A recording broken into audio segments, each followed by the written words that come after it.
Hello, welcome to my YouTube channel science in Hindi में। तो आपको मैं धातु एवं अधातु जो चैप्टर करा रहा था 10th का तीसरा चैप्टर, उसका जो पहला लेक्चर मैंने कराया वो आपने पढ़ा ही होगा।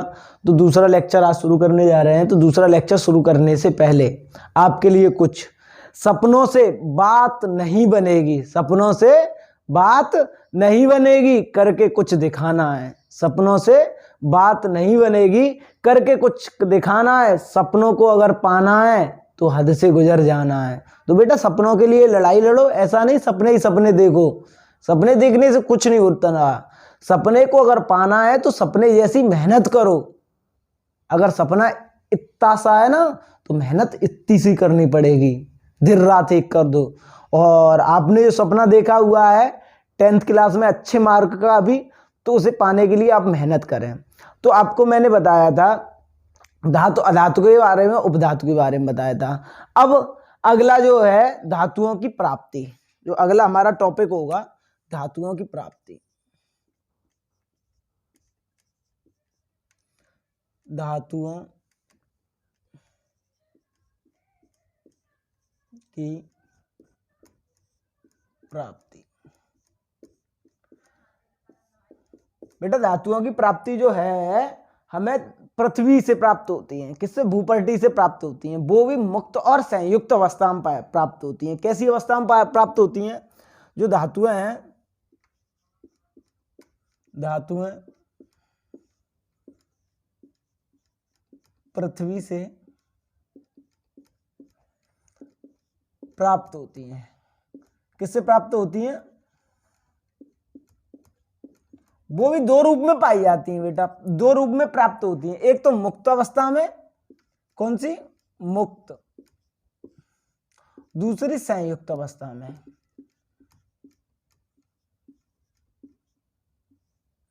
अब बात कर रहा हूं बेटा मुक्त एवं संयुक्त। मुक्त माने खुली, संयुक्त यानी कि पृथ्वी के अंदर दबी हुई।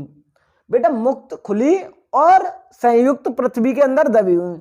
मुक्त अवस्था में कौन सी धातु प्राप्त होती है? मुक्त अवस्था में कौन सी धातु प्राप्त होती है और संयुक्त अवस्था में कौन सी? तो यहीं पे एक आपने पढ़ी होगी वैद्युत रासायनिक श्रेणी। जो भी धातु वैद्युत रासायनिक श्रेणी में, कौन सी श्रेणी? वैद्युत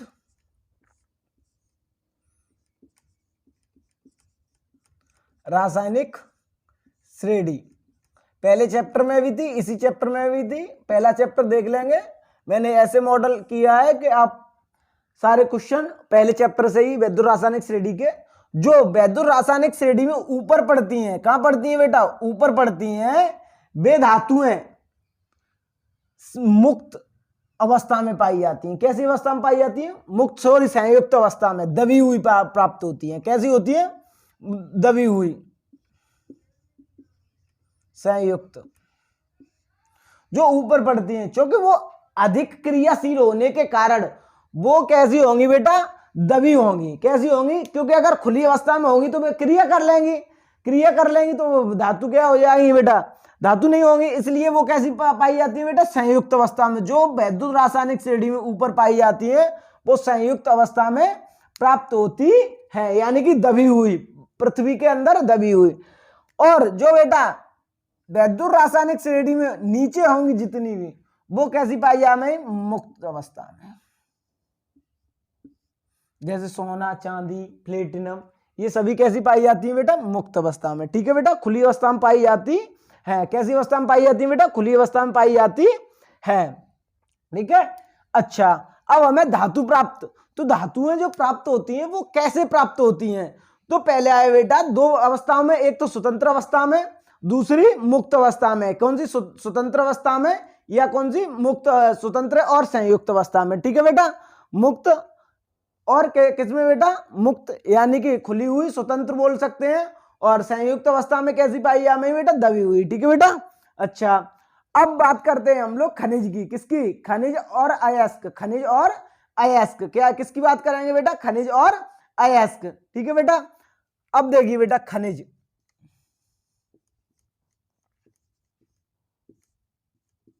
खनिज, खनिज कहते किसे हैं? खनिज क्या होते हैं? तो बेटा खनिज जो कहते हैं हम लोग हमारी पृथ्वी पर, हमारी पृथ्वी पर बेटा, हमारी पृथ्वी पर संयुक्त तथा मुक्त अवस्था में, संयुक्त तथा मुक्त अवस्था में। कैसी अवस्था में बेटा? संयुक्त तथा मुक्त अवस्था में अशुद्धियों में मिली हुई, अशुद्धियों में मिली हुई धातुओं को ही हम क्या कहते हैं बेटा? खनिज कहते हैं।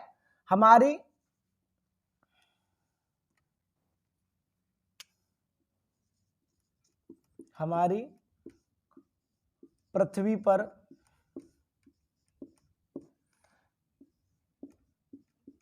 संयुक्त या मुक्त अवस्था में,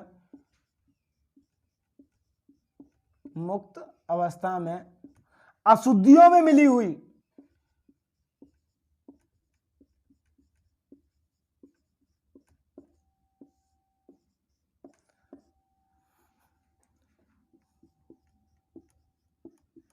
मिली हुई धातुओं को, धातुओं को क्या कहते हैं बेटा? खनिज कहते हैं। क्या कहते हैं बेटा? खनिज कहते हैं, मिनरल कहते हैं। क्या कहते हैं बेटा? मिनरल कहते हैं। हमारी पृथ्वी पर संयुक्त या मुक्त अवस्था में अशुद्धियों में मिली हुई, अशुद्धियों में मिली हुई धातुओं को क्या कहते हैं हम लोग? खनिज कहते हैं बेटा। अशुद्धियों के रूप में, किस में मिली हुई? अशुद्धियों के रूप में। अब बेटा बात करते हैं हम लोग अशुद्धियों के रूप में क्या प्राप्त होंगी बेटा? हमें धातुएं, अशुद्धियां मिली हुई, बहुत सारी अशुद्धियां होंगी उसमें। ठीक है बेटा। अब आते हैं अयस्क। क्या आते हैं? अयस्क। अयस्क, अयस्क किसे कहते हैं बेटा? खनिजों में, खनिजों में आसानी से, खनिजों में आसानी से धातु जो प्राप्त हो सके, धातु जो प्राप्त हो सके, सिंपल सी भाषा में समझ लीजिए, खनिजों में, खनिजों में जो धातु आसानी से प्राप्त हो सके उसे हम क्या कहते हैं बेटा? अयस्क कहते हैं।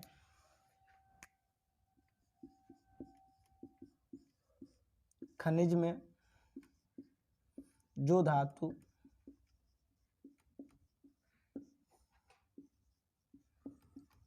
आसानी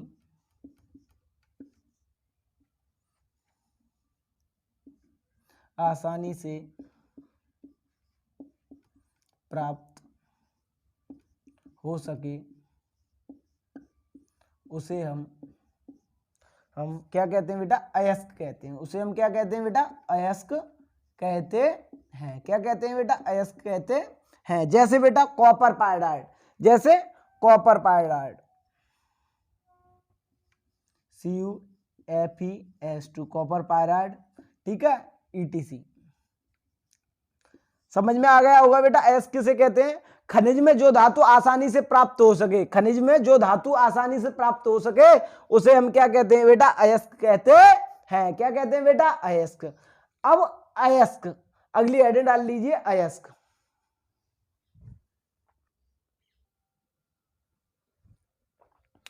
तो देखिए बेटा लोहे के प्रमुख अयस्क, किसके? लोहे के प्रमुख अयस्क Fe2O3 हेमेटाइड बोलते हैं। इसे क्या बोलते हैं? अयस्क को हेमेटाइड। क्या बोलते हैं? हेमेटाइड। ठीक है बेटा। अच्छा अगला देखिए Fe2O3, Fe2O3 3H2O लाइमोनोनाइड। ठीक है बेटा। अगला FeCO3 siderite, FeS2 iron pyrite. अब बेटा कॉपर के प्रमुख अयस्क, कॉपर के प्रमुख अयस्क, कॉपर क्या होते हैं?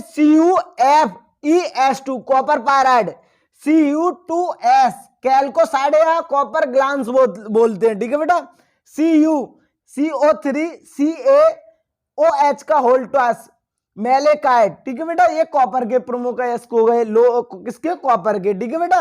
अच्छा एल्यूमिनियम के प्रमुख अयस्क Al2O3 2H2O, इसे बोलते हैं बॉक्साइड। क्या बोलते हैं बच्चों?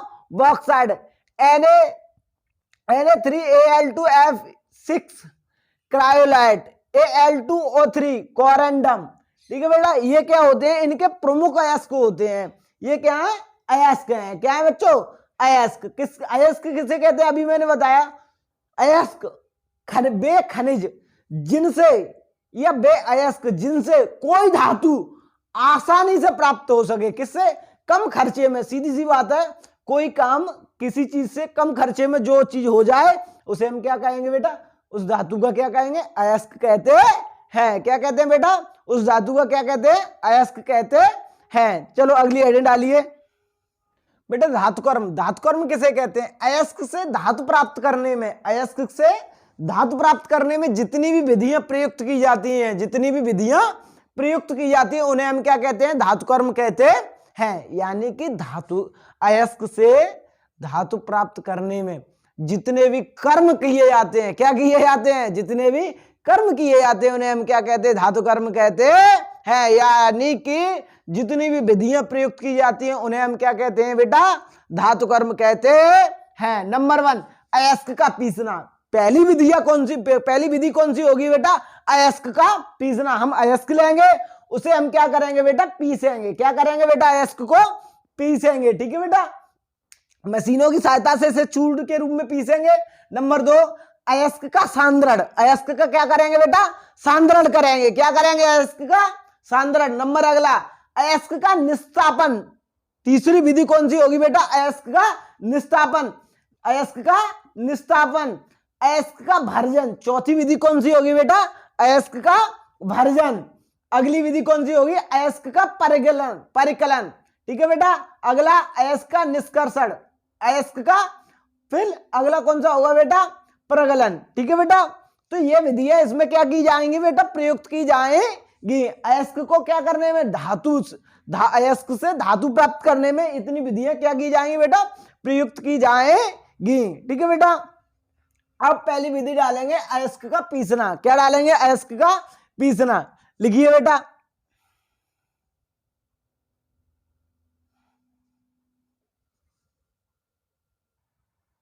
लिखिए बेटा, अयस्क का पीसना। अयस्क को सर्वप्रथम मशीनों की सहायता से, अयस्क को सर्वप्रथम मशीनों की सहायता से, अयस्क को सर्वप्रथम मशीनों की सहायता से चूर्ण के रूप में पीस लेते हैं। चूर्ण के रूप में पीस लेते हैं। किसके रूप में पीसेंगे बेटा, अयस्क का पीसना। क्या करेंगे बेटा, अयस्क का पीसना।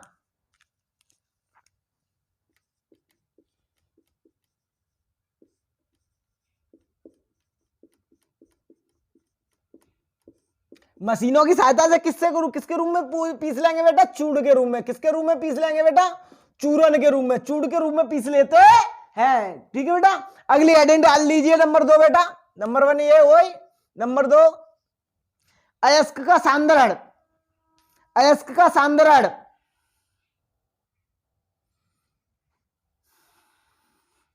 लिखो, पिसे हुए अयस्क से, पिसे हुए अयस्क से, बारी बा सर्दी, पिसे हुए अयस्क से कंकड़ पत्थर, पिसे हुए अयस्क से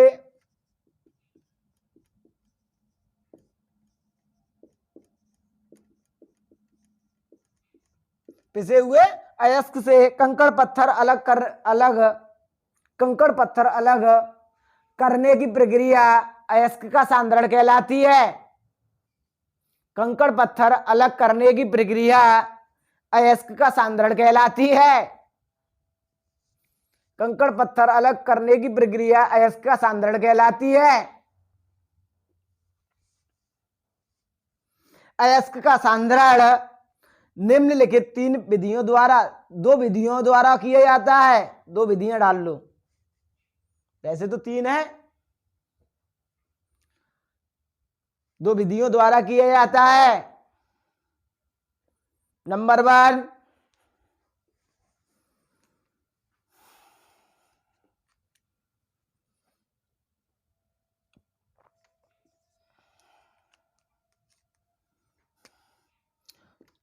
चुंबकीय पृथक्करण विधि।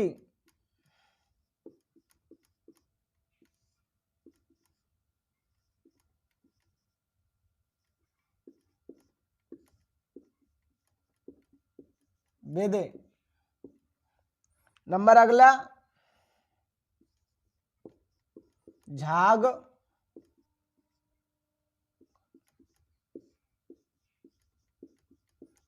प्लवन विधि, प्लगन विधि। नंबर अगली गुरुत्वीय पृथक्करण विधि।